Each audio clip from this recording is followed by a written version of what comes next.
ಗಂಗಾಲಕ್ಷ್ಮೀ ಬಾರಮ್ಮ.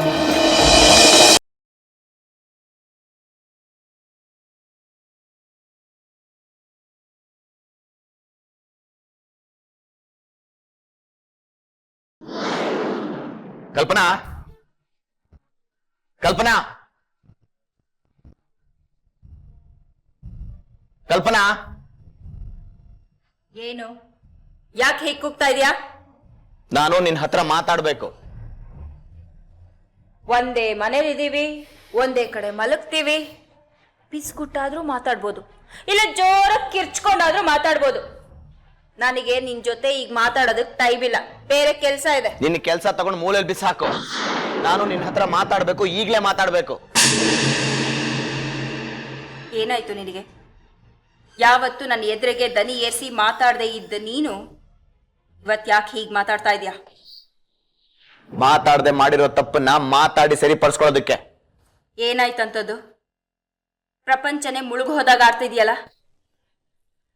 ಇವತ್ತು ನಿನ್ನ ದನಿ ನನಗಿಷ್ಟ ಆಗ್ತಾ ಇಲ್ಲ ಕೈಲಾಶ್. ಬೇರೆಯವ್ರ ಪ್ರಪಂಚ ಮುಳುಗ್ ಹೋದ್ರು ನೀನು ಸುಖವಾಗಿರ್ಬೇಕು ಅಲ್ವಾ? ನಾನಿಲ್ಲದ ಊರು ಏನಾದ್ರೇನು, ಕಾಲಿಲ್ಲದ ಕುದುರೆ ಗೂನಾದ್ರೇನು ಅಂತಾರಲ್ಲ, ಅಂತ ಜಾತಿಗೆ ಸೇರಿದವಳು ನೀನು. ಇಷ್ಟು ವರ್ಷ ನನ್ನ ಜೊತೆ ಸಂಸಾರ ಮಾಡಿ ನನ್ನ ಜೊತೆ ಹೇಗೆ ಮಾತಾಡಬೇಕು ಅಂತ ಗೊತ್ತಿಲ್ವಾ ನಿನಗೆ? ಬಾಯಿಗೆ ಬಂದಾಗ ಮಾತಾಡಿ ನನಗೆ ಸಿಟ್ಟು ಬರ್ಸ್ಬೇಡ. ಅದೇನು ಅಂತ ಹೇಳು. ಚಿನ್ನು ಯಾಕೆ ಅಳ್ತಾ ಇದ್ದಾಳೆ? ಏನ್ ಹೇಳಿದೆ ನೀನು? ನಾನೇನಂದೆ?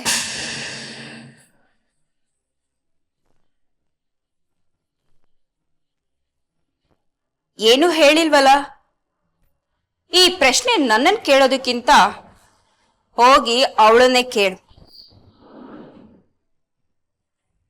ಓಹೋ, ಅಷ್ಟು ಬೇಗ ನಿನ್ನ ಹತ್ರ ಚಾಡಿ ಹೇಳ್ಬಿಟ್ಲಾ? ಇಷ್ಟು ವರ್ಷ ನಿನ್ ಜೊತೆ ಸಂಸಾರ ಮಾಡ್ದವಳು ನಾನು. ನನ್ನ ಮೇಲೆ ವಿಶ್ವಾಸ ಇಲ್ಲ, ನನ್ನ ಮಾತಿನ ಮೇಲೆ ನಂಬಿಕೆ ಇಲ್ಲ. ನಿನ್ನೆ ಮೊನ್ನೆ ಬಂದ ಕೆಲಸದವಳ ಮೇಲೆ ನಿನಗೆ ಅಷ್ಟೊಂದು ವಿಶ್ವಾಸನ? ಅವಳು ಹೇಳಿದ್ಲು ಅಂತ ಬಂದು ನನ್ನನ್ನು ಪ್ರಶ್ನೆ ಮಾಡ್ತಾ ಇದೆಯಲ್ಲ.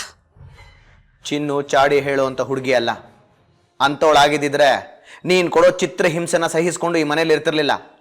ಬದಲಿಗೆ ಮನೆ ಬಿಟ್ಟು ಓಡ್ ಹೋಗ್ತಾ ಇದ್ಲು. ಜಾಸ್ತಿ ಮಾತಾಡ್ತಿದ್ಯಾ ಕೈಲಾಶ್? ಇದರಿಂದ ಯಾರಿಗೂ ಒಳ್ಳೇದಲ್ಲ. ನೀನೇನು ಅಂತ ಬೇರೆಯವ್ರಿಗಿಂತ ಚೆನ್ನಾಗೆ ನನಗ್ ಗೊತ್ತು. ನಾನು ಇಷ್ಟು ವರ್ಷ ನಿನ್ನ ಹತ್ರ ಜಗಳ ಆಡಿಲ್ಲ ಅಂದ್ರೆ ಅರ್ಥ ನನಗೆ ಜಗಳ ಆಡೋದಕ್ ಬರಲ್ಲ, ಮಾತಾಡೋದಕ್ ಬರಲ್ಲ ಅಂತ ಅಲ್ಲ. ಅದಕ್ಕೆ ಎರಡು ಮುಖ್ಯವಾದ ಕಾರಣ ಇದೆ.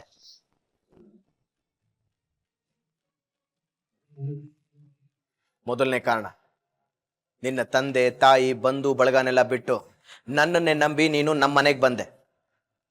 ನಂಬಿ ಬಂದವ್ರನ್ನ ನಿರಾಕರಿಸಬೇಡ ಅಂತ ನನ್ನ ತಂದೆ ಹೇಳ್ಕೊಟ್ಟಿದ್ದಾರೆ. ಎರಡನೇ ಕಾರಣ, ನಾನು ನೀನು ನಿರಂತರವಾಗಿ ಜಗಳ ಆಡ್ತಾ ಇದ್ರೆ ಅದರ ನೇರವಾದ ಪರಿಣಾಮ ಗೊಂಬೆ ಮೇಲೆ ಬೀಳುತ್ತೆ. ಅಪ್ಪ ಅಮ್ಮನ ಜಗಳದಲ್ಲಿ ಕೂಸು ಬಡವಾಯ್ತು ಅನ್ನೋ ಹಾಗೆ ನಿನ್ನ ಮೇಲೆ ಜಗಳಾಡೋದಕ್ಕೆ 1000 ಕಾರಣ ಇದ್ರು ನಾನು ಸುಮ್ಮನೆ ಇದ್ದೆ. ಗೊಂಬೆ ಚಿನ್ನುನ ತುಂಬಾ ಹಚ್ಕೊಂಡಿದ್ದಾಳೆ. ನೀನು ಚಿನ್ನು ಏನೇ ಹೇಳಿದ್ರು ಗೊಂಬೆ ಬೇಜಾರು ಮಾಡ್ಕೊಳ್ತಾಳೆ. ಯಾವುದೇ ಕಾರಣಕ್ಕೂ ಗೊಂಬೆ ಬೇಜಾರಾಗಬಾರ್ದು. ನಿನ್ನ ಮಗಳ ಮದುವೆ ಹತ್ರ ಬರ್ತಾ ಇದೆ, ನೀನು ಅದ್ರ ಬಗ್ಗೆ ಗಮನ ಹರಿಸು. ಇನ್ನೊಂದು ವಿಷಯ, ನಾನು ಇವತ್ತಿನವರೆಗೂ ಹೇಗಿದ್ನೋ ಇನ್ನು ಮುಂದೆ ಹಾಗಿರಲ್ಲ. ಅದನ್ನ ನೀನ್ ನೆನಪಲ್ಲಿಟ್ಕೋ.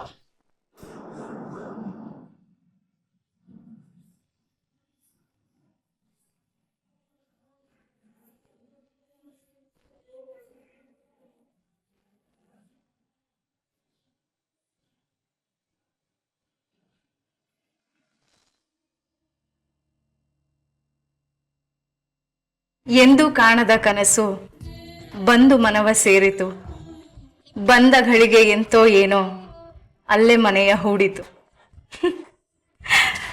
I am ready. ಎಸ್,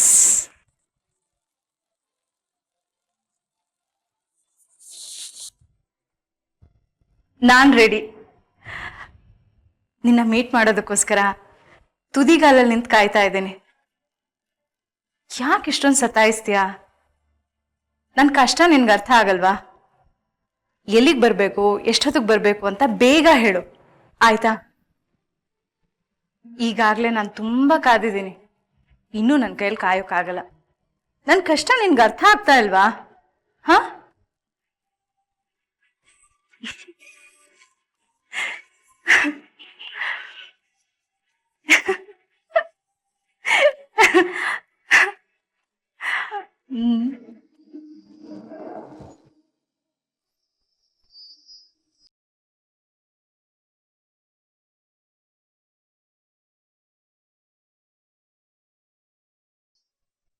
ಎಲ್ಲಿಟ್ಟೆ?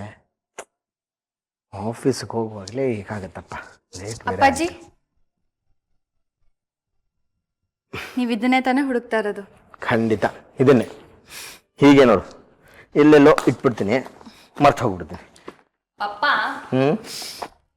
ಚಿನ್ನು ಈ ಮನೇಲಿ ಇರೋವರೆಗೂ ನೀನ್ ಚಿಂತನೆ ಮಾಡೋ ಹಾಗಿಲ್ಲ. ಯಾಕಂದ್ರೆ ನಿನ್ ಮರುವ ಬಗ್ಗೆ ಎಲ್ಲ ಹೇಳಿದ್ದೀನಿ.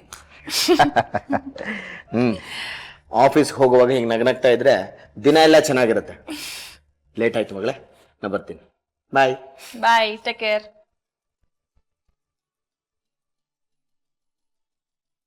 ಚಿನ್ನು, ನಂಗೆ ಯಾಕೋ ತುಂಬಾ ಬೋರ್ ಆಗ್ತಿದೆ. ಸರಿ, ಹಂಗಾರೆ ನಿನ್ನ ರಾಜ್ಕುಮಾರನ್ಗೆ ಫೋನ್ ಮಾಡು. ರಾಜ್ಕುಮಾರಂಗ ಬೇಡಪ್ಪ, ಅವನಿಗೆ 4 ಮೀಟಿಂಗ್ ಇದೆಯಂತೆ. ಅದನ್ನ ಮುಗಿಸ್ಕೊಂಡು ಆಮೇಲೆ ಮಾಡ್ತೀನಿ ಅಂತ ಅವನೇ ಹೇಳಿದ್ದಾನೆ. ಅಕ್ಕ, ಮನೆಗೆ ಕೂತ್ಕೊಂಡು ಟಿವಿ ನೋಡು. ಹೋಗೆ, ಯಾವುದು ಒಳ್ಳೆ ಪ್ರೋಗ್ರಾಮ್ ಬರ್ತಿಲ್ಲ. ಹಾ, ನಾನು ನೀನು ಸಿನಿಮಾಗೆ ಹೋಗೋಣ. ಸಿನಿಮಾಗ ನಾನ್ ಬರಕಿಲ್ಲಪ್ಪ. ಯಾಕಪ್ಪ? ನಾನು ಚಿಕ್ಕವಳಾಗಿದ್ದಾಗ ನಮ್ಮೂರ್ ಜಾತ್ರೆ ಆಗಿ ಟೆನ್ನಾಗ ಪಿಕ್ಚರ್ ನೋಡೋಕೆ ಹೋಗಿದ್ದೆ. ಅಲ್ಲಿ ಇದ್ದಕ್ಕಿದ್ದಂಗೆ ಎಲ್ಲ ಲೈಟು ಆಫ್ ಆಗೋಯ್ತು. ನನಗೆ ಜೀವ ಬಾಯಿಗೆ ಬಂದಂಗೆ ಆಗೋಯ್ತು. ಏಟ್ ಭಯ ಆಯ್ತು ಗೊತ್ತಾ? ಅದು ಅಲ್ದೆ ಮನ್ಯಾಗ ತುಂಬಾ ಕೆಲಸ ಅದೆ. ಹೋಗ್ ಚಿನ್ನು, ನಾನು ಏನೇ ಹೇಳಿದ್ರು ನೀನ್ ಮಾಡೋದಿಲ್ಲ. ನಮ್ಮ ಮನೇಲಿ ಕುತ್ಕೊಂಡು ಏನ್ ಮಾಡ್ಲಿ? ಅದಕ್ಕೆ ಯಾಕೆ ಅಷ್ಟೊಂದು ಬೇಜಾರು ಮಾಡ್ಕೊಳ್ತ್ಯಾ? ನೀ ಹೆಂಗಿದ್ರು ಲಗ್ನಕ್ಕೆ ಮೊದಲೇ ಅಡ್ಗೆ ಮಾಡೋದು ಕಲಿಬೇಕಲ್ಲ. ನನ್ನ ಜೊತೆ ಬಾ, ನಾ ಹೇಳ್ಕೊಡ್ತೀನಿ. ಅಡ್ಗೆನಾ? ಅದ್ರ ಬದಲು ಹೊತ್ಕೊಂಡು ಮಲ್ಕೊಡ್ದೆ ಎಷ್ಟೋ ಚಂದ. ನೀ ಹೇಳ್ದಂಗೆ ನಾನು ಕೇಳಬೇಕು. ನೀನ್ ಮಾತ್ರ ನಾನು ಹೇಳಿದ್ ಏನೂ ಕೇಳಲ್ಲಪ್ಪ. ಓಹೋ, ನನ್ ಚಿನ್ನುಗೆ ಮುನ್ಸ್ಕೊಳ್ಳೋದಕ್ಕೂ ಬರತ್ತಾ? ಆಯ್ತು, ಬಾ, ನೀನ್ ಅಡ್ಗೆ ಮಾಡು, ನಾನ್ ಮಾತಾಡ್ತಾ ಕೂತಿರ್ತೀನಿ. ಓಕೆನಾ? ಬಾ.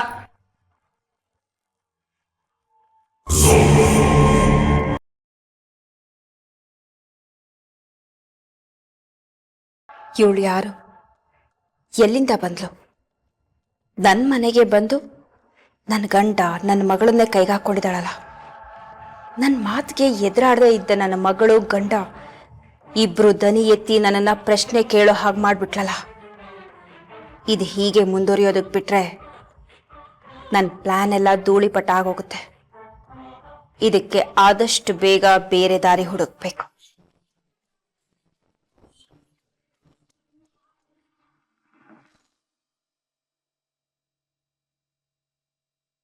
ಅಕ್ಕ,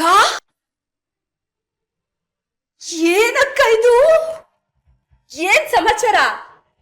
ನಿನ್ ಕಣ್ಣಲ್ಲಿ ಮುಂಗಾರಿನ ಮಿಂಚಿದೆ. ನಿನ್ ತುಟಿಲಿ ನಿನ್ ತಂಗಿಗೆ ಅರ್ಥ ಆಗದೆ ಇರೋ ಸಂಚಿದೆ. ಏನಕ್ಕ, ಯಾವ್ದಾದ್ರು ಮದ್ವೆಗೆ ಹೋಗ್ತಿದ್ಯಾ ಅಥವಾ ನೀನೇ ಮದ್ವೆ ಮಾಡ್ಕೊಳಕ್ ಹೋಗ್ತಿದ್ಯಾ? ನಿನ್ ತಲೆ, ಆ ಥರ ಎಲ್ಲ ಏನೂ ಇಲ್ಲಮ್ಮ. ನಾನು ದಿನ ಯಾವ ರೀತಿ ರೆಡಿ ಆಗ್ತೀನೋ ಅದೇ ರೀತಿ ಡ್ರೆಸ್ ಆಗಿದ್ದೀನಿ ಅಷ್ಟೇ. ಕುಮುದಕ್ಕ, ನಾನು ನಿನ್ ಹಾಗೆ ಹುಡುಗಿನೇ. ನೀನಿವತ್ತು ಹೇಗ್ ಕಾಣಿಸ್ತಿದ್ಯಾ ಗೊತ್ತಾ? ಕಾಡಿಗೆ ಕಣ್ಣು, ಕೆಂಪು ತುಟಿ, ಚರಿ ಸೀರೆ, ಓಲೆ, ಬಂಗಾರ, ಈ ಶೃಂಗಾರ ದಿನ ಇದ್ದ ಹಾಗಂತೂ ಇಲ್ಲ. ಏನೋ ಸ್ಪೆಷಲ್ ಇದೆ. ಏನಂತ ಹೇಳಕ್ಕ? Please please please. ತಲೆ ಆ ಥರ ಏನೂ ಇಲ್ಲ ಕಣ, ಸುಮ್ಮನೆ ಇರ, ಸುಮ್ಮನೆ ಹೋಗೀಗ. ನೀನ್ ಹೇಳ್ದೆ ಇದ್ರೆ ಹೋಗೆ. ಕತ್ತೆ ಬಾಲ ಕುದುರೆ ಜುಟ್ಟು. ನಾನು ಅಮ್ಮನ ಹತ್ರನೇ ಕೇಳ್ತೀನಿ. ಶ್ವೇತಾ, ಶ್ವೇತಾ,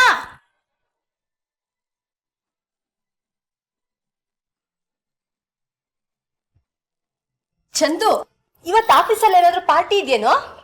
ಇವತ್ತಾ? ಹಾ, ಏನಿಲ್ವಲ್ಲ. ಇದ್ದಿದ್ರೆ ನಿಮ್ಗೂ ರಂಜಿತ್ ಮಾವಂಗೂ ಹೇಳ್ತಾ ಇರ್ಲಿಲ್ವಾ? ಯಾಕೆ ಹಾಕಿ ಹೇಳ್ತಿದ್ದೀರಾ? ಕುಮುದಕ್ಕ ಒಳ್ಳೆ ಮದ್ವೆ ಹೆಣ್ಣಿನ ತರ ಮೇಕಪ್ ಮಾಡ್ಕೊಂಡು ರೆಡಿಯಾಗಿ ನಿಂತಿದ್ದಾಳೆ, ಅದಕ್ಕೆ ಕೇಳ್ದೆ. ಹೌದಾ? ಮೋಸ್ಟ್ಲಿ ಅವ್ರ ಫ್ರೆಂಡ್ ಬರ್ಡೇ ಪಾರ್ಟಿನೋ ಅಥವಾ ಮ್ಯಾರೇಜೋ ರಿಸೆಪ್ಷನೋ ಏನೋ ಇರ್ಬೇಕನ್ಸುತ್ತೆ. ಅಯ್ಯೋ, ನೀನ್ ಹೇಳ್ತಿರೋದು ನನ್ಗೆ ಯಾಕೋ ಕನ್ವಿನ್ಸ್ ಆಗ್ತಿಲ್ಲ. ಅಮ್ಮ, ಕುಮುದಕ್ಕ ಯಾಕಮ್ಮ ರೆಡಿ ಆಗಿರೋದು? ಅವಳು ಯಾಕಾರು ರೆಡಿ ಆಗ್ಲಿ, ನಿನಗೇನು? ನೀ ಸುಮ್ಮನಿರು. 3 ದಿವಸದಿಂದ ಏನಾರು ಕೇಳಿ ಸಿಡ್ಸಿಡ ಅಂತ ಸಿಡ್ಗುಡ್ತಾಳೆ. ಸದ್ಯ ಆಚೆ ಹೋಗ್ಬಿಟ್ಟು ಸಮಾಧಾನವಾಗಿ ಬರಲಿ.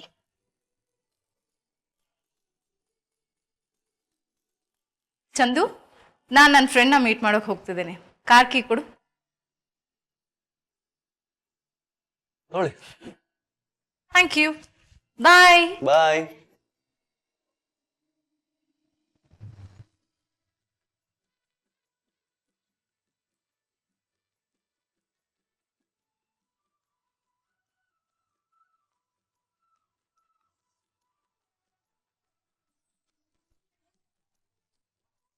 ಅಕ್ಕ, ತಿನ್ನೋ ಪದಾರ್ಥದ ಜೊತೆ ಆಟ ಆಡಬಾರ್ದು.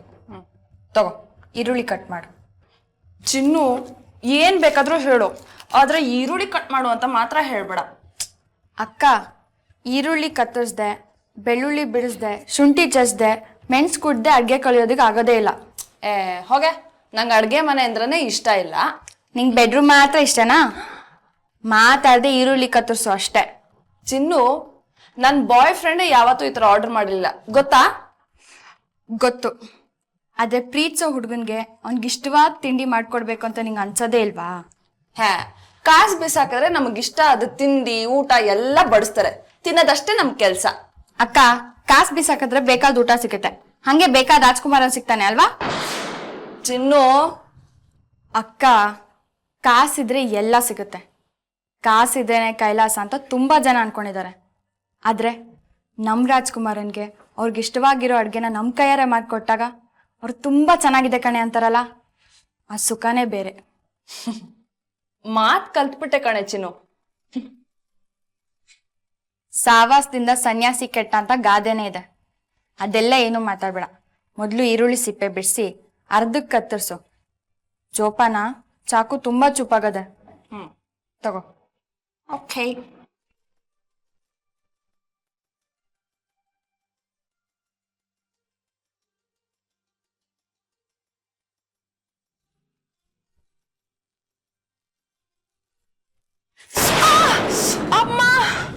ಏನಾಯ್ತಕ್ಕ?